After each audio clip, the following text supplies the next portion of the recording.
that things are going to change, and there is a process, and it does take time. And as filmmakers and producers or directors, I think what we have to do is actually tell those stories, because stories bring change. Stories connect you to the other person. I think all positive reinforcement that can come with representation, good representation, accurate, authentic representation is needed. Hindi cinema, Indian cinema or regional cinema is the background score to everybody's world. This is the world that we live in. Go-to pop culture. Yeah, that is your go-to pop culture. So in that sense, even we were in transit. And yeah. We went through. We're hoping that the series will also put the audience a little bit in, much required in transit of the mind.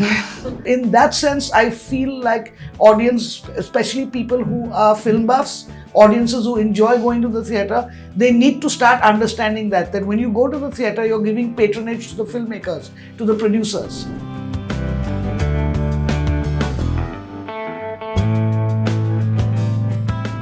Today at the Indian Express office, we have the producers of In Transit, Zoya Akhtar and Reema Kagti, and the director, Ayesha Sood.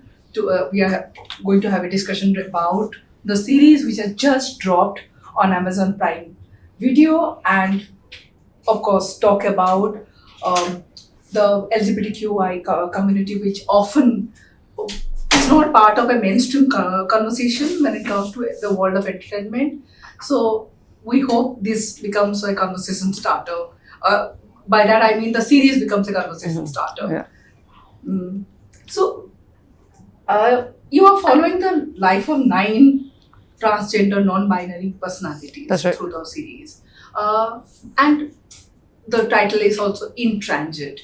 So it's you thought of the title first or sort of tracking their journeys first? How did this come out? I think the reason I wanted to do the series was also the reason the title came out, because it felt like here were people on a journey, and not just them. The law of the land was on a journey. Things were beginning to shift. Mentality was beginning to shift. But everything is in a flux right now, so it's decriminalized, but the civil liberties were still not there. So everything was like, there's movement, but you're still in waiting. So there was, and also trans, as in transitioning. So all of it made sense. And from the working title of the idea being put down, it was called In Transit, and the name just stuck. I thought what really especially touched me while watching the series is the tone of the series, because it's a very positive tone, even though we know some of them have gone through abuse and had miserable childhood, yet there is something very affirmative about the series. So was that a deliberate choice on your part? It wasn't like we were only looking for positivity and we went out to force feed it into the narrative. I think if you look at life, that's how life is. There are happy things and there are unhappy things, and both exist in your lifespan. And in trans lives, like what they talk a lot about is dysphoria, but there is also equal amounts of euphoria. So I think both exist, and we just wanted to be honest about that. And you must have gone through several stories before you zeroed in on this 9 people. What was that process? So we had a long period, a year and a half almost, of research and development. We built a small crew of trans activists, journalists, my team, researchers, and we spent a lot of time educating ourselves, learning about the world.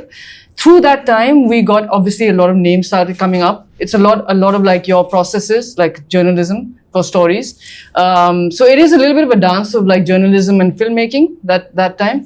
And names came up. We started conversations with them. We started investigating their stories, learning more about them, and through that, long list filtered down into a shorter list.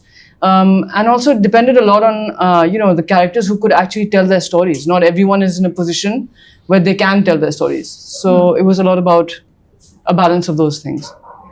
I read somewhere that Trinita Halla's character in Made in Heaven, that kind of you got a lot of positive feedback for introducing a transgender character in Made in Heaven, which is already a popular and established show. So, did that become a trigger for this series in any way? Yeah, definitely. Because I think that when Zoe and I were researching Meher's character, that's Trinita, played by Trinita, we realized that actually we ourselves really, if you were going to write a character like this, we really needed to educate ourselves, So we actually reached out to people in the community, and those kind of interviews really opened my mind, and I mean, I'm sure even Zoya's mind. And at that was when Zoya was like, this is, I mean, we've got research for a character for something else, but this is, a series waiting to happen and something that should happen. And we ourselves, in our interactions were so taken aback, what you're saying about this positivity thing, that we actually changed the story track. We had something pretty, it wasn't what it was now. But after talking to all the people that we spoke to, we actually did a U-turn and changed the track of Trinita's character. Because we ourselves learnt a couple of things. The interviews for Meher were the trigger of the series, not the aftermath, the interviews. It started much, like her work started way before the season 2 even dropped.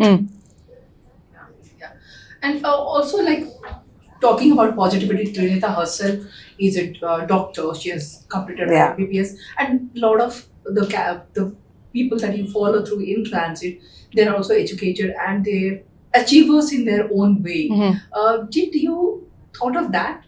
Showcasing that? Yeah. Because it gives hope to people who are watching it. Actually, it is not like we wanted to have achievers. It is like we want people who have a lot in their lives, in different parts of their lives, and identity or exploring transness is a part of it. So they are all individuals doing amazing things in their own worlds. And I think that profession was one part of who they are, and I think that's how humans are as well. Like, I think those are the people that are inspiring.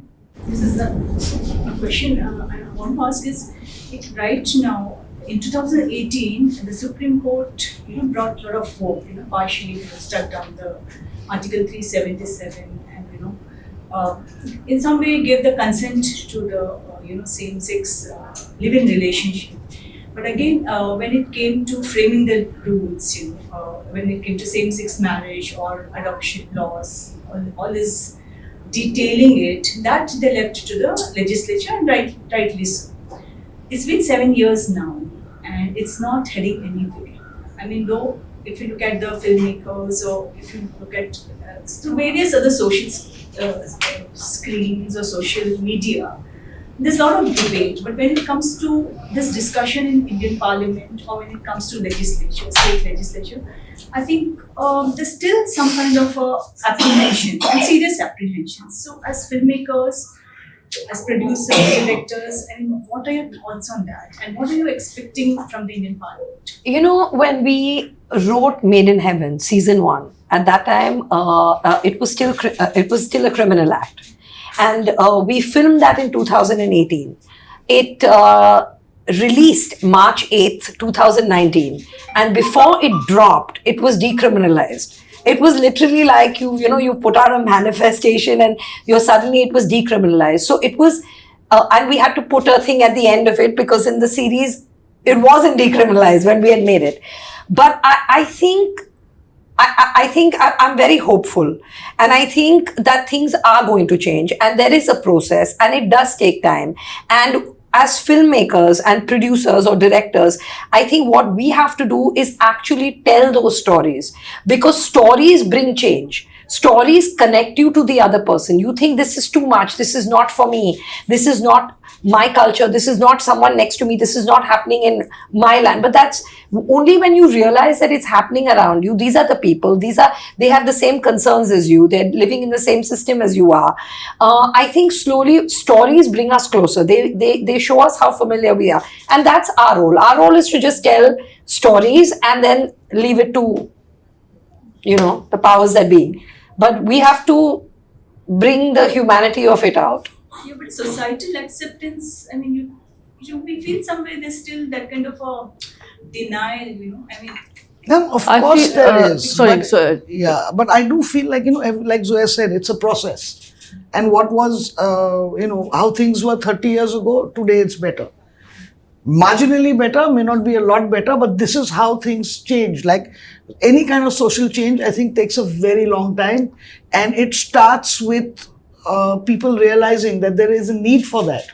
And what we, like Zoya saying, what we tried, our thing was to, and I think what Ayesha really actually achieved, when I watched the series In Transit, for me, it's not the differences, it's the similarities. Everybody just wants to be loved, have a job and live their lives, aram se, and be respected, not be looked down upon, not be stigmatized.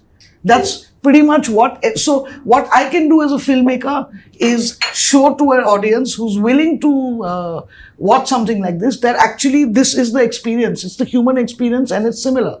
And maybe that kind of awareness will grow and eventually that will, Affect somebody something. in parliament will hear or not, or. Also, to your point, can I just, sorry. to your point about society is not there, I think my experience was that in going across the country, you'll be surprised how accepting different communities are, different from us, rural, urban, class, caste. I think society is getting there. I don't think that we're that far behind. And regardless, I think policy and laws have to change first and society will follow, I think we can't wait for society. It has to be policy first. Actually, you mentioned that how, this is a lot like journalism when you're telling the stories of Yeah. people. So, our interactions, especially when you are dealing with people, who are vulnerable. So they, it takes that much time to kind of for them to open up and trust you. And also a lot of times when they do talk to you, but later they may develop cold feet. Yeah. Anonymous kar do, mera Yeah, naam yeah, mat dalo. yeah. So just wanted to know how did that process go about with y'all, and were there instances where somebody later said, okay, you know what, I'm not comfortable with so much being out there. So just the process. Yeah, so it was a long, like a year and a half, as I said earlier, where we built this team, and through that we started to find these characters. We started to have small conversations with them, telephonic, Zoom calls, started to meet them in person in small groups, and all this while sort of like really just having conversations, getting to know them better, getting to know their story. And that built sort of relationships and confidence and trust. Eventually, when we got to set, they knew exactly what this conversation is going to be like. We didn't want to like surprise them. There's no like trying to, sort of mine something out of them that is not like, that they're not prepared for. It was a very sort of collaborative, I would say, process. And yeah, we had 2 or 3 characters who we had sort of shortlisted, got quite far with in the conversation, and then eventually one said they wanted to do the whole thing silhouetted. Okay. Which we were not that keen on. We definitely did want to see them. And if silhouetting is a problem, then I think that they're not comfortable and we don't need to, push them there. And then another character also wanted to get out because he wasn't happy in his life at that time, and that was fine. We were allowed time to also rework and re-edit and replan our characters. But were there instances where they said, "Nahi, ye humko, like we are fine with being there, but we don't want this part or this thing that you all have shot"? What we already shot? Yeah. No, because we had already got to that point with them. They knew exactly what we are building with them. And I think all 9 of the characters, they're very courageous. Yeah. They all, Yeah. I think, when I interact with them, I think that in a weird way, all of them felt a certain responsibility to speak up. Yeah. Each of them. They're not here today, but Yeah. to me, that was the common thing in all of them. Yeah. They felt like they must speak because they exist, and somehow by speaking up, they might help another person like them who exists Yeah. somewhere. Yeah. And I think that was the common bond. And I thought all of them were smiling while they're talking. Only in the 3rd or 4th episode that you see tears or being reflecting or pensive. That's what I thought. It was beautiful the way they shared. Like Anuvati almost always had a smile Yeah. on her face. Well, she says she's like experiencing euphoria. So I think she's just like, yeah.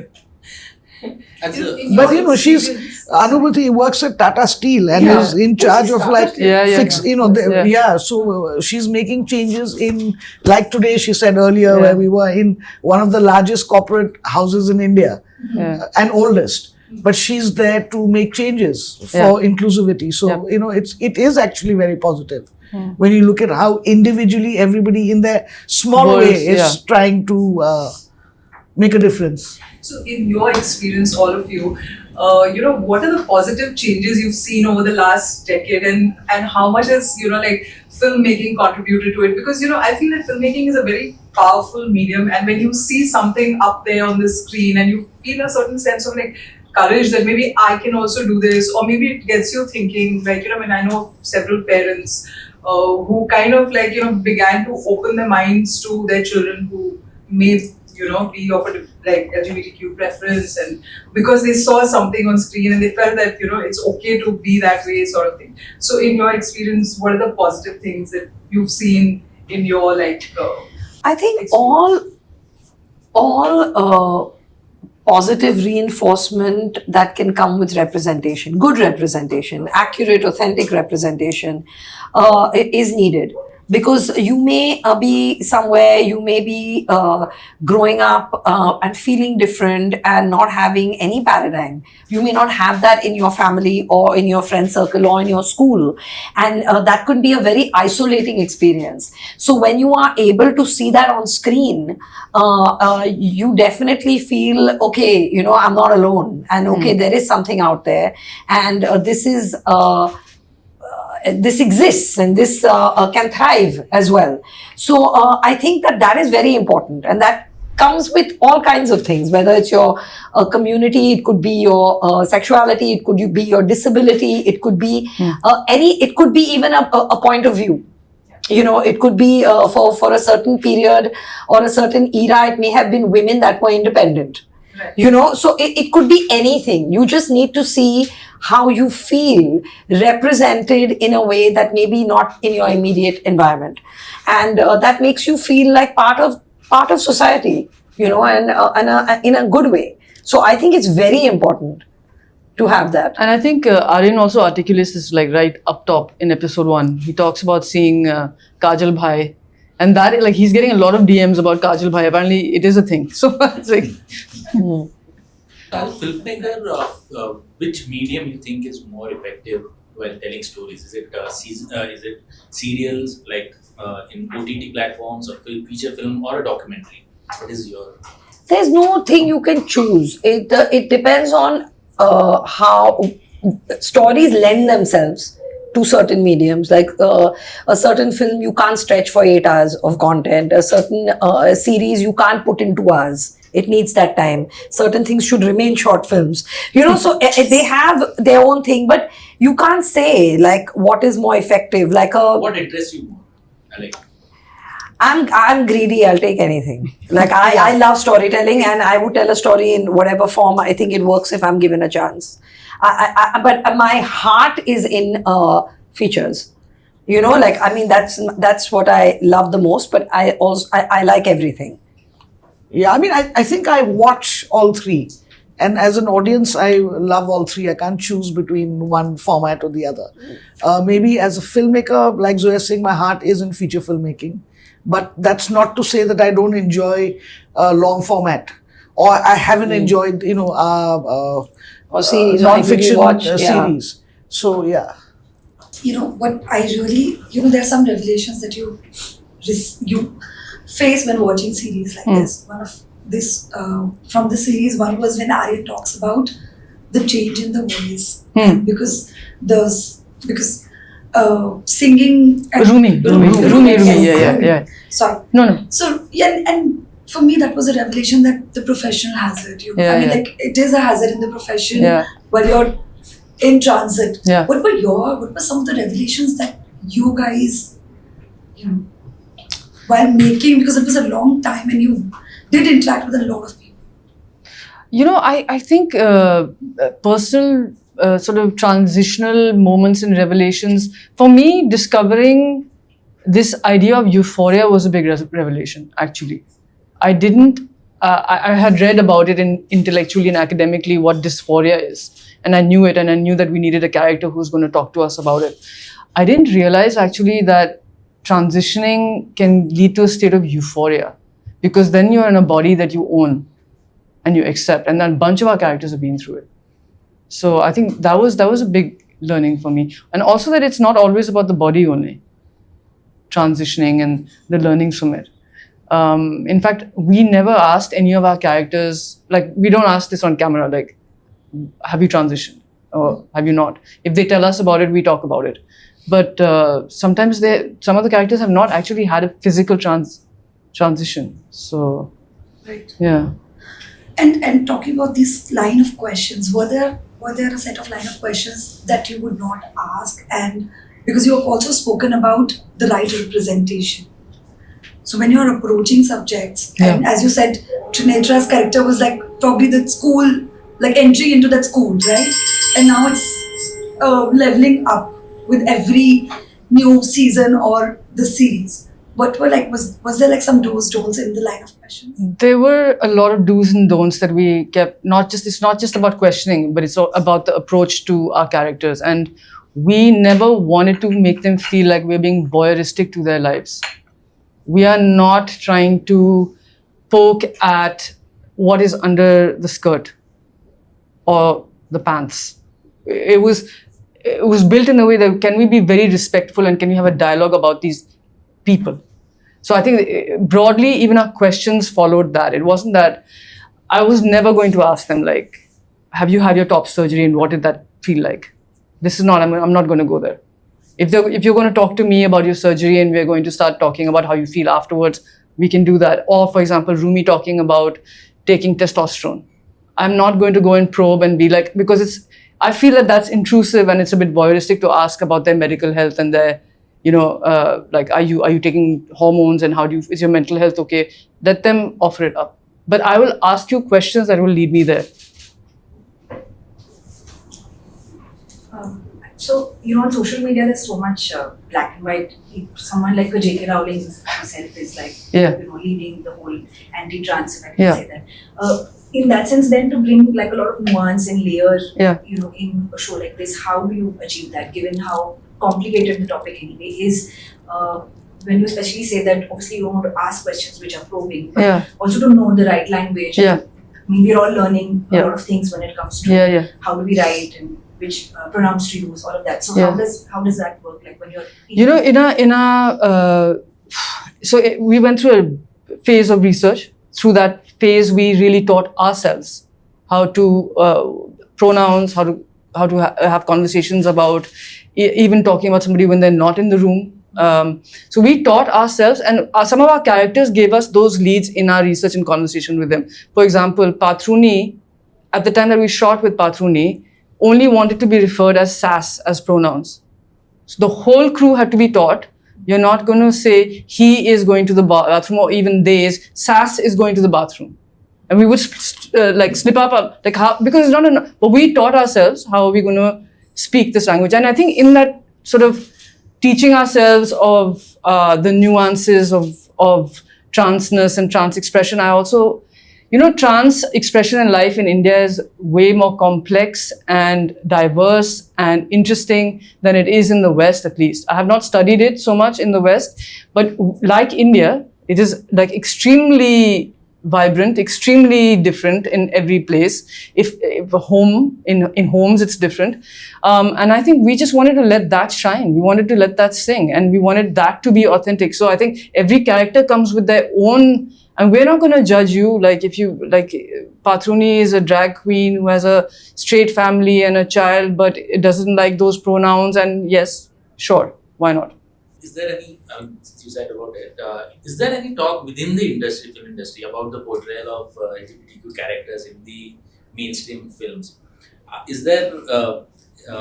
people really thinking that we should have some kind of sensitivity while portraying it in the films? Because it's mostly, it's kind of, it's either made fun of or it's used as a I mean, you know how it is being portrayed. So is there any talk within the industry? I mean, like the industry doesn't come together and discuss Yeah. what we are going And to also do we are not and really how we are going to spokespersons, represent it. And firstly. yeah, we are also not spokespeople.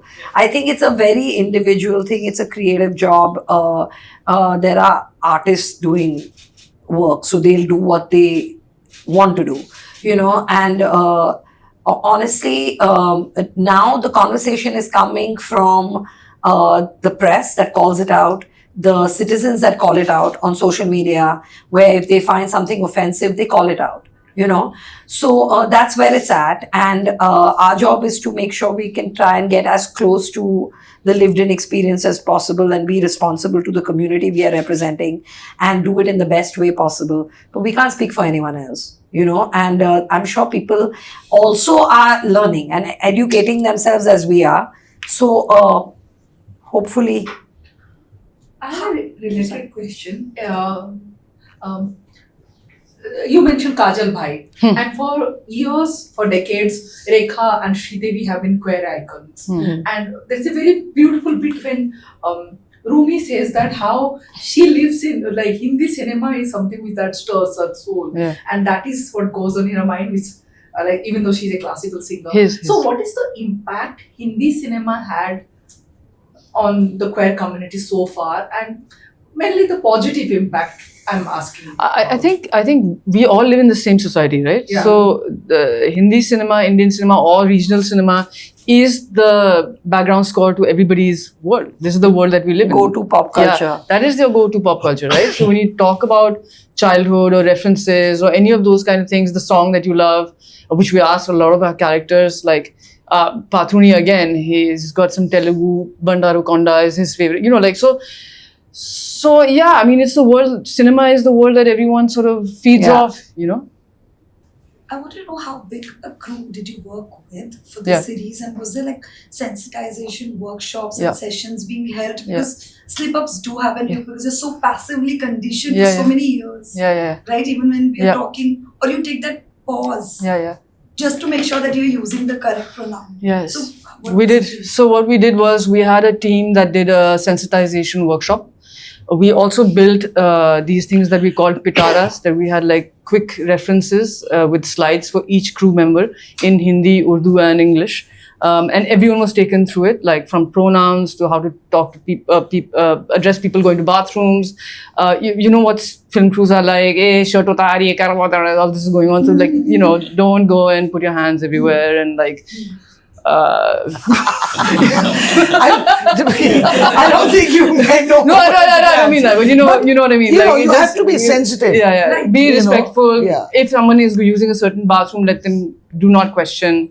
Anubhuti, who was in the series and does this for Tata, led a bunch of Zoom calls with various crews and departments for us, and actually did a sensitizing thing from her end. But she also, like our crew itself, production crew itself, did stuff like when we were shooting in locations like her home, nobody was allowed to go anywhere and say that we are shooting in her home, or we are shooting a trans story, or we are shooting with a transgender for Madhuri or a hijra. We are not allowed to tell anyone. We didn't let anyone on the crew tell anyone what we are doing, because that endangers them as well. In their life, in their community, we don't want to out them.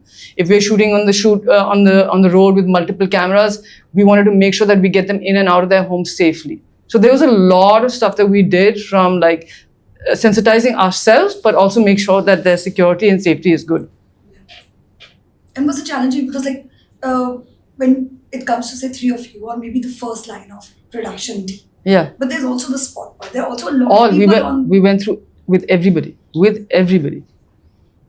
So in that sense, even we were in transit, you know, and we went through. We're hoping that the series will also put the audience a little bit in much required in transit of the mind. What's your message to the parliamentarians, the lawmakers? I mean, because they are sitting on it, and this is one of my dog beds. No. So that's No, I think it's high time they also take certain position. I mean, you can't just not take a position on it. Privately, yes, they do, but when it comes to collective decision making, I think there's still that somewhere that hitch, how the majority sectarians are going to accept. Then they bring this concept of religion versus non-religion. It's a lot of complications this side, at least. So as filmmakers, what is your... As filmmakers, I hope they watch it. Yeah. Firstly, I was going to say the I same. think I was if like, they should watch you know, the more personal it is, the more stories you know, the more humanity you see in it. And these are people, these are your citizens. They live in your country, and they deserve a right to a dignified life. That's all. Actually, I got interviewed by a lawyer in Delhi, and they said that they wanted to show it in Parliament. So maybe we get seen in Parliament. Yeah, because I think that when, like Zoya was saying, when you watch something and dialogue and discussion, even if it's not actually verbal, but when you see something as opposed to imagine what it is and it's so different, I think it can have a very humanizing and compassionate effect on people. Ayesha, you've cut your filmmaking teeth as a non-fiction, as a fiction director, right? I mean, you started off as an assistant director. Yeah. You've now progressed to Yeah. making documentaries. But as a filmmaker, I mean, why is it that the story arc of most of the films that are made on socially vulnerable groups are basically made only on their victimhood and their struggles as such?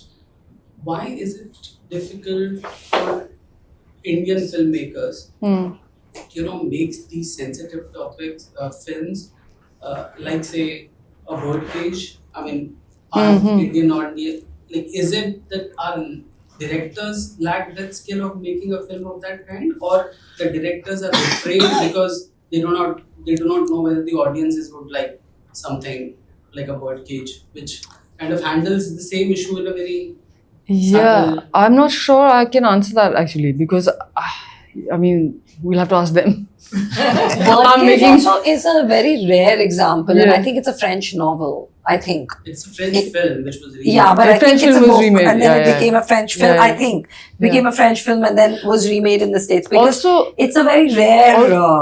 also queer culture there and the conversation there is at a different level. What is happening here is also at a different level, And I think that why it can't be outside struggle and outside thing, I don't know, to be honest. Like, I don't know why, because I think there's enough example and storytelling that is around just human life, like in that way. And I think it should be there. Just broadening this one, like recently, talking about Bollywood and films in general, recently Amir Khan in an interview said something which I thought was quite interesting in that sense that, when he was saying that I'm going to release Sitare Zameen Par, I don't want to give it to studios and maybe we'll release it on YouTube later. And he said that, boss, people are not going to theatres because aap unko bol rahe ho 2 mahine baad, you're going to get this free and all of that. So, just wanted you to weigh in on what do you think, why do you think has there been a drop in people going to theatres? Do you think that if these movies were not available, let's say as soon on OTT platforms, do you think that would make a difference? And does this YouTube model that he spoke about, it seemed quite interesting, so just wanted to know. Yeah, I think the model he's speaking about is very interesting. Also, YouTube is the highest watched platform in India. So, if they come up with something, it would be amazing. I think there are a lot of factors to why the footfalls have fallen post the pandemic, because I think everyone took a big hit with COVID, and the viewing habit changed. Also, because people started watching stuff, it was accessible to them. It's very expensive. So for regular families, they will choose their outings out. Traffic is not fun. It's not fun. It becomes a 5-6 hour very expensive affair. So let's just chill. Who wants me? If I've come back from work, do I want to go back into the traffic now and get somewhere in a hurry? So, there are a lot of factors, and you will do it for films that you want to do it for. And technology, the TVs are getting bigger. You can project now onto a screen at home. The experience is getting better. But having said all that, I have great faith in the community viewing. I was in the cinema yesterday and nothing beats that. Yeah, it was a full house and people, when were people clapping, clap and and nothing enjoy beats it. that. Nothing beats that. I mean, it always happens. Always, there's always, when TV first came, and then TV, the serial started. Everyone was like, film was dead. Then the video came. Then the LDs came. Then it just keeps happening. Then home theater came. Now this has happened. So, but it'll come back. But you think that people will come back to the theaters, or you think this transition in that sense is like more and more, and like there are only certain kind of movies that are now releasing in theaters, mainly like these spectacles. No, people will come back to the theater. I believe they will. They will come back. things are They're not cyclical. interchangeable. The experience only is not interchangeable. And it's a community watch. It's a very different experience, and people will come back to the theater. And I For would sure. say that, parents who enjoy watching movies in theaters, you must try and inculcate that in your children, because it is a completely different way of experiencing something. But you think the gap between the movie releasing and when it is available on OTTs, something needs to be done about that? I mean, ideally, yes. Ideally, I How agree much do with you him. think, like- I mean, I can't give you. See, there are too many factors involved. It's also economics. Producers take certain decisions because of economics. But actually, I kind of agree that there should be more of a gap, and therefore, that if you may not see this film for a while, and then that informs your decision differently. For certain films. For the big spectacle tentpole films, anyway, people want to go see it in the theater. But like if you want to have a different type of drama as a genre, which is my favorite genre, I think we need to save the drama in that way. So No, yes. and eventually I think it's a two-way process. If as an audience you're feeling the lack of, the kind of films you're watching, if you're feeling a certain kind of lack, the one or two films that come out that are hitting that lack, you must go out You and must support. support it. Absolutely, Because because now you go to the theaters and the trailers that you see, which I used to love watching the trailers, but all of these are these spectacle movies which maybe, one is not interested in, so one is just hoping that, Yeah. the diversity kind of content. But you have to endorse and support and buy the ticket of the kind of films you want to see. You just have to. If you want more of that to get made. But do you think also somewhere the nostalgia is also driving the audience to theaters now? Because, like we have Umrao Jan re-releasing. If you see traditionally, I feel like art survived on patronage. Just to put perspective to what you're saying. And when you pay a subscription to an OTT, you're paying a subscription to an OTT. There's no patronage. So in that sense, and it's not, I've been asked this question, what is the difference between patronage and charity? Charity is when you give money to a cause that you feel is needy and you give it and you don't expect anything back. Patronage is when a piece of music or a piece of art or a painting or a movie or a theatre, something is moving you, it's doing something to you as a human, intellectually, emotionally, in some way. Maybe it's just entertaining you for those 2 hours. Maybe it's giving you some take home when you go home, and that is what you pay for. So in that sense, I feel like audience, especially people who are film buffs, audiences who enjoy going to the theatre, they need to start understanding that when you go to the theatre, you're giving patronage to the filmmakers, to the producers. So that is important for films to survive. So if you love films, you must continue going to the theatre. Reema and Zoya, as the producers at Tiger Baby, do you have a blueprint? Is there a thing that you have in mind? Do you want to mix of features, docu, which you have already been doing? Whatever interests us, which if one of us We likes keep it, wanting to have a plan and all that, but we actually just do what we like, and whatever's happening at that moment and whatever seems to get the green light, we are going with. So it has to be what we want. We want to make what we want to watch. That's the first plan. So that's it. and it then- always starts with one of us or maybe both of us really liking something, and then whether it's making sense or not, especially business sense or not, we are just going do for it. what we feel, a connection to. Also because it takes so long, 2-3 years each project, you better have a strong we connection. really need a strategist. If you are asking us a real question, we need a strategist who has a business brain, who comes in there and tells us, no, yes, do it this way. Right now, we are both creators. So But we I are think that's good. just going on doing That's whatever we good like. because there's no balance to what we're doing. Yeah. We're just doing what we like, and I think it's very important to do that as an artist. When do we see a next cop character? I mean, a lot of us, we talk about Talash, and I report on crime. So the character that Amir Khan plays of a cop, and especially the scene where he asks, "Ki kiska media mein connect hai?" and then he takes their phones away.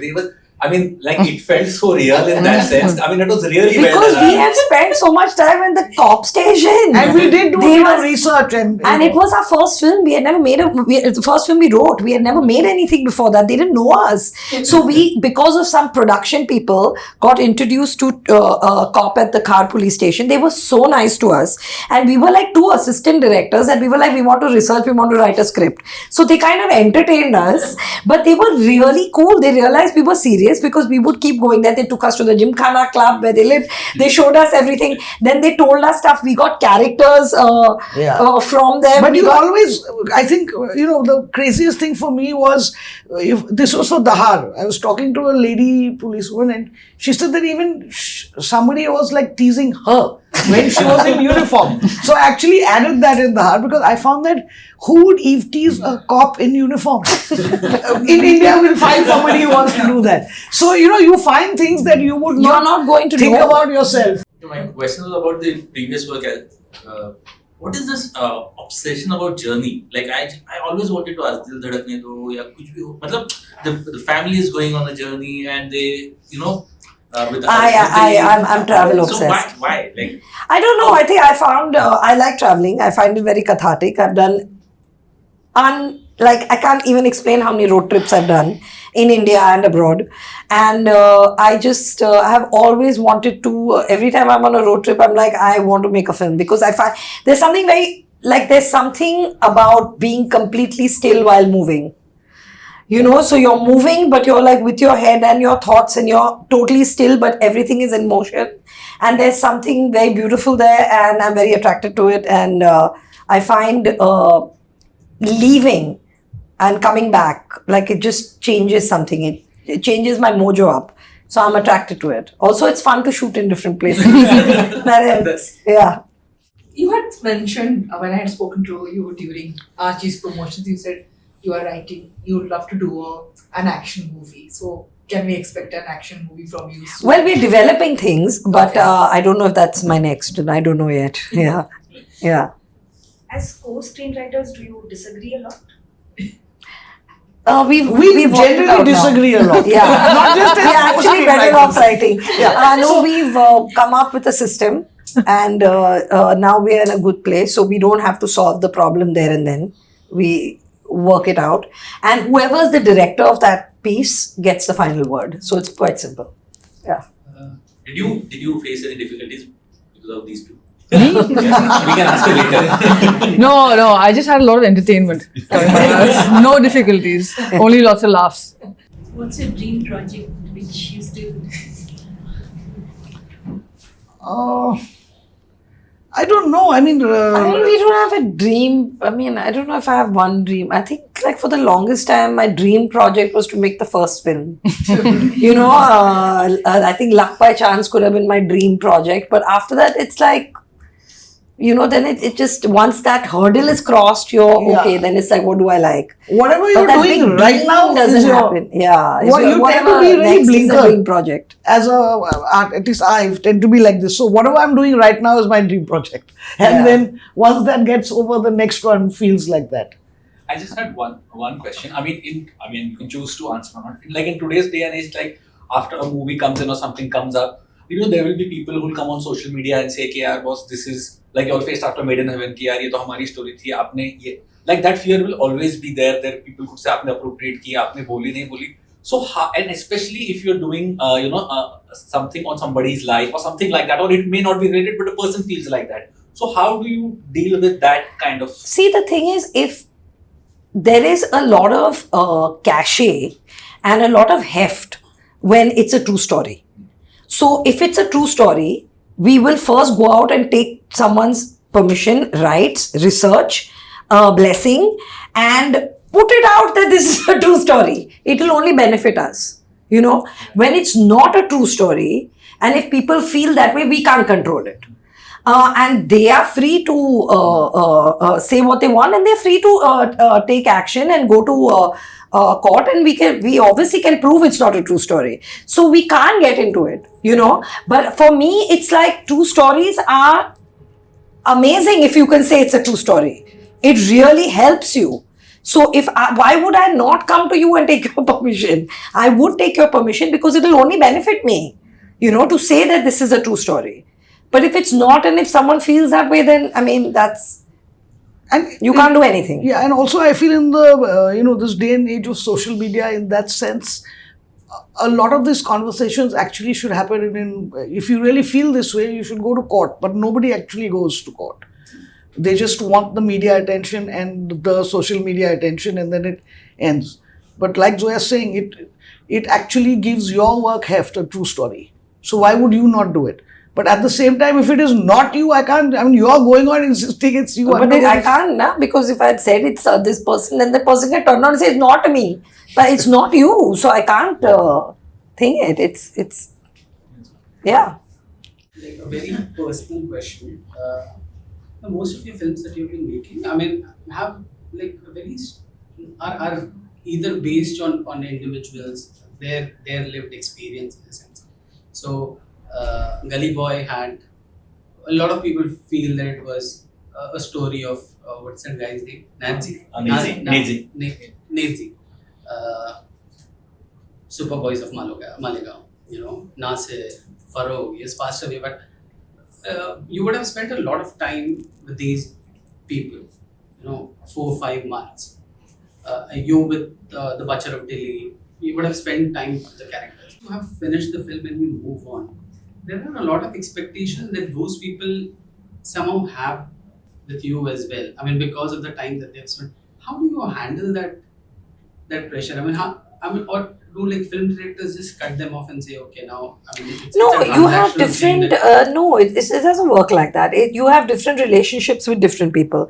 I met Nasir in 2009 or 10. I've had a relationship with Nasir since 2009 or 10, actually. That's when we met and that's when we shook hands and we started talking. And the film didn't happen for various reasons for a long time. But I've known him since then. I mean, he still calls me, he still texts me, I still text him back. And that's our relationship, and it's been the same, and it'll continue. We'll always be in touch, you know. With Nazy, and it wasn't just Nazy, it was Nazy and Divine. They were the first 2 rappers we interviewed, and then we met everyone, and then they were the 2 we interviewed the most, and then obviously created a fiction character. And they took us around the most. They took us around. Now a lot of people are saying it because it's a case of what he's saying, that actually it's not Nazy's life. But it's not. Where he comes from, the parents, a lot, you know, we've taken bits and pieces. You know, yeah, there's one scene but that is research. That is research. Like so we went to Divine's house, yeah, and he opened this cupboard and he had a bunch of sneakers. So we put that in the film. But that doesn't mean that boy is Divine. But they worked on the music with us. But you know, so, you're in touch, you know. And so everyone has, I mean, tomorrow if I need music, I will contact them. But so you have a different, like Superboys is a true story. I mean, yes, it's fictionalized a little bit to make it into a feature, but it's a true story. Their names are their names. It's not a fictional character. Murad doesn't exist. There is no Murad. There is no Safina. You know, they don't exist. So it's a different route. So you have a different relationship with different people, and you stay in touch with some, you don't. But I mean, yeah, filmmaking is a bit like a circus. You go somewhere, you shoot, you make friends with all the locals, and then you pack your tent and leave. And that's also the truth of it, you know, because we are nomadic in the way we work. But there are certain, like my first film that I ever worked on was Meera Nair's Kama Sutra. I was an assistant director, and I made the maximum friends on that film. And I don't know how many years it's been. That was 1996. I'm in touch with most of them. So the connections are made, and some stay, some don't. Yeah. It really, it depends on your individual connection. Yeah. And the project, because I think I'm not friends with anyone from Butcher Delhi. They're either cops or criminals, so we don't talk.